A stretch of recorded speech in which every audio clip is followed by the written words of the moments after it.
What's up, everybody? How's it going? The DLCs for Pokemon Scarlet and Violet have been announced, and you know what that means? We're going to be getting a whole bunch of the old Pokemon that didn't make it into the base game.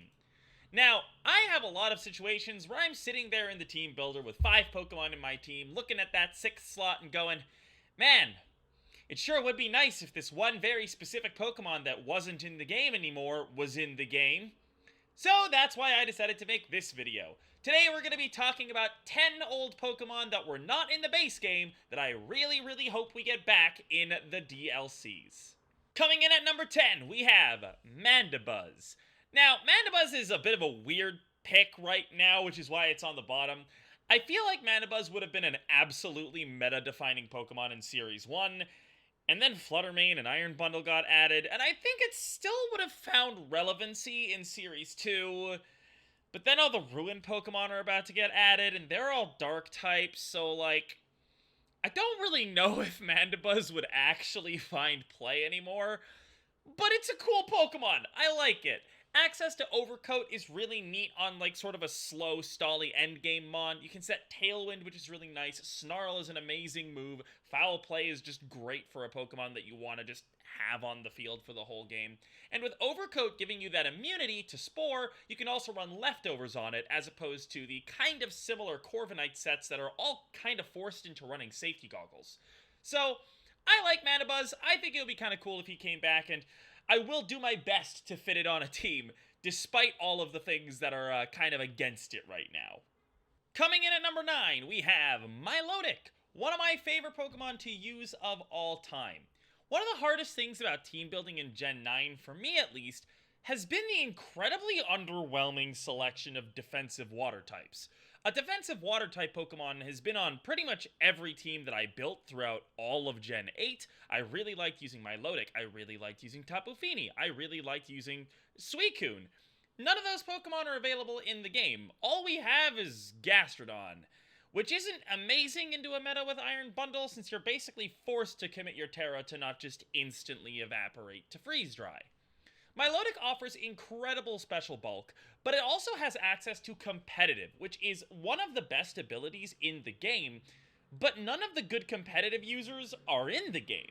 The only Pokemon right now that have access to competitive are things like Gothitelle, which has Shadow Tag, which is a better ability, and Wigglytuff. Sure, if you want to run competitive Wigglytuff, you do you, brother, but I'm not going to.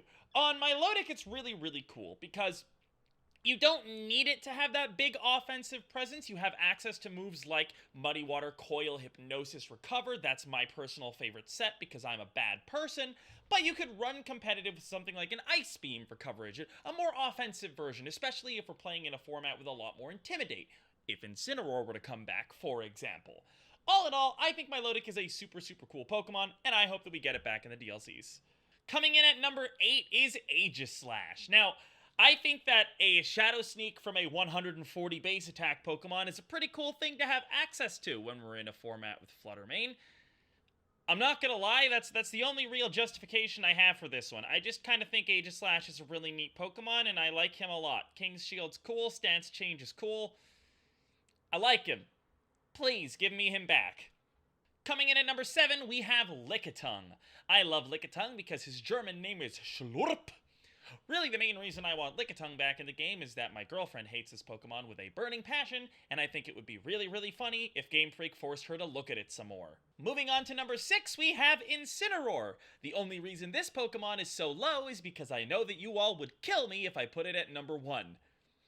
Please, Game Freak. I miss him. I need him back. Incineroar is legitimately very good for the game, as much as everybody likes to hate on it.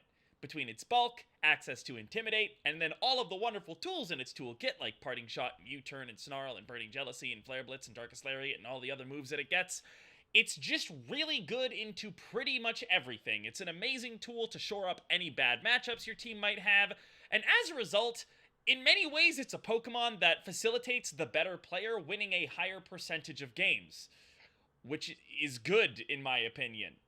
Speaking of starters, I want my Monkeyback, Game Freak. I've been making do with Annihilate all this time, but I want my real goated Monkeyback. Meowscarada was awesome in Series 1, but as soon as Fluttermane and Iron Bundle got their grubby little paws on the format, it became borderline unusable.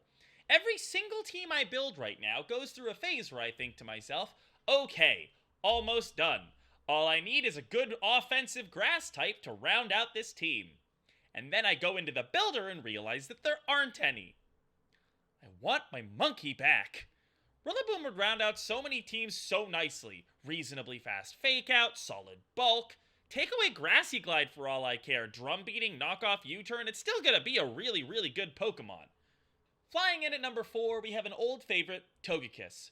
Flying type redirection is incredibly powerful with the popularity of Great Tusk. Vivillon already sees a lot of usage, partially because of its unique ability right now to both redirect and wall the Tusk. Togekiss just kinda does this better, and Follow Me is just a better version of Rage Powder. It actually works in front of a Safety Goggles mouse hold standing next to an Annihilate, for example. Togekiss's whopping 545 base stat total also dwarfs Vivillon's 411, making it much bulkier and significantly stronger on the offensive side as well. On top of all of that, Flying and Fairy are both incredibly good offensive types. Fairy especially with the Ruin Pokemon being made legal in Regulation C. As a final point, Super Luck Crit Kiss could also be a very reasonable counter if Wo-Chien's Stall really starts to take off as well. I also think that Shedinja would be a super fun Pokemon to liven up the meta. There's a lot of really cool things that it can do. Just kidding. This entire video has actually been a sting operation. If you were nodding in agreement right there, you're done. I've already called the Pokemon FBI, and they're going to be coming to your house momentarily. Best of luck in prison. The final 2 Pokemon on this list are 2 that I think have the potential to make waves in the meta. And coming in at number 2, it's Alolan Ninetales. Snow is a super cool weather that's already seen a little bit of success here and there, but it's hampered by the fact that it forces you to run Abomasnow, which isn't a great Pokemon. Honestly, the main reason Ninetales is so much better than Abomasnow is just down to that speed stat. Abomasnow is base 60, Ninetales is base 109. Going first as the Pokemon that's facilitating the Snow mode can be a really big deal. Having moves like Aurora Veil going before your opponent can attack you is quite nice, and also you get access to fast Icy Winds on Ninetales, which is just always a good thing to have for speed control. Really, that's kind of the main thing that the Ninetales is there for, but with its Fairy typing, it also has a better offensive typing into the format, especially with the Legends of Ruin becoming legal very, very soon. All in all, Snow is a really cool weather, and I want to see more Satitan, I want to see more Beartic, I want to see Pokemon that we've seen have a glimpse of success, have just a little bit more, and Ninetales would facilitate that. And that leaves one. The number 1 Pokemon that I want to see in the DLC of Scarlet and Violet is Politoed. This thing is really, really cool if you think about it in the context of the Gen 9 meta. So, Politoed gets access to a lot of tools that are not very widely dispersed. Rain, similar to Snow, suffers a little bit from having to rely on a suboptimal weather setter. Pelipper's pretty cool, but Politoed is probably just gonna be better. On top of having a better defensive typing as a pure water type, its base stat total's also 60 higher. It's just bulkier and also a little bit faster, so it's kinda just better across the board. It doesn't get access to Tailwind, but it does get access to Icy Wind if you really want to have speed control on this Pokemon. The set that you see in front of you is the one that I'm the most excited to try out, though. Muddy Water in the rain as a stab move is already a pretty powerful attacking move, but Politoed gets access to Haze, which is one of the most limiting factors in team building so far. Of the Haze users in the game, only 2 are decent, Palafin and Murkrow. Murkrow kind of always feels like a Pokemon that it's a good band-aid, but it always feels like there could be something better in that slot. And Palafin, while a very good Haze user, having Haze on it forces it to not run a move that it would rather run, like a coverage move. Most Palafins are just hard-walled by Water Absorb or Storm Drain right now because they have to put Haze on their moveset. If you put the Haze on the Politoed, suddenly your Palafin has close combat. Gastrodon, maybe not quite as big of a problem anymore. Another move that is not very widely distributed in Gen 9 that Politoed potentially would have access to is Perish Song. Perish Song has already seen quite a lot of success in Gen 9, but it's a bit of a weird move to run. Very few good Pokemon actually get it, and then some of them are mons like Fluttermane, which 55 HP and 55 defense, not the most bulky Perish Song user. On the other end of the spectrum, you have mons like Screamtail. Sure, that's a really bulky Perish Song user, but its attacking stats make it not great at doing much else. The best Perish Trap teams these days fuse that defensive Perish Song mode with more hyper-offensive options. They make the team a little bit less one-dimensional, and also make it easier for you to pick up a couple of KOs and maybe launch a Perish Song when your opponent's only got 2 left and can't switch them out. Politoed enables a core of Politoed, Palafin, and Gothitelle, which would make for just the world's scariest Perish Trap ring team. And that's why Politoed's number 1 on my list. I want to run Politoed, Palafin, Gothitelle. I just want to do that. Some men just want to watch the world burn. I think Perish Trap is a super fun addition to any meta.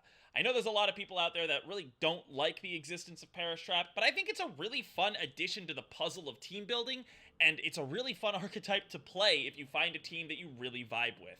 So, I would really like to see Politoed back more than anything else, because I want to run Perish Trap. I hope you're all looking forward to the DLCs as much as I am. Let me know in the comments below which Pokemon you want Game Freak to put back in the most. And of course, if you enjoyed the video, drop a like, subscribe, ring the bell, and make sure that you don't miss any of the future VGC content coming out on this channel. I hope you all are having a wonderful morning, afternoon, evening, or night, whatever it is, wherever you are in the world, and I'll see you guys next time.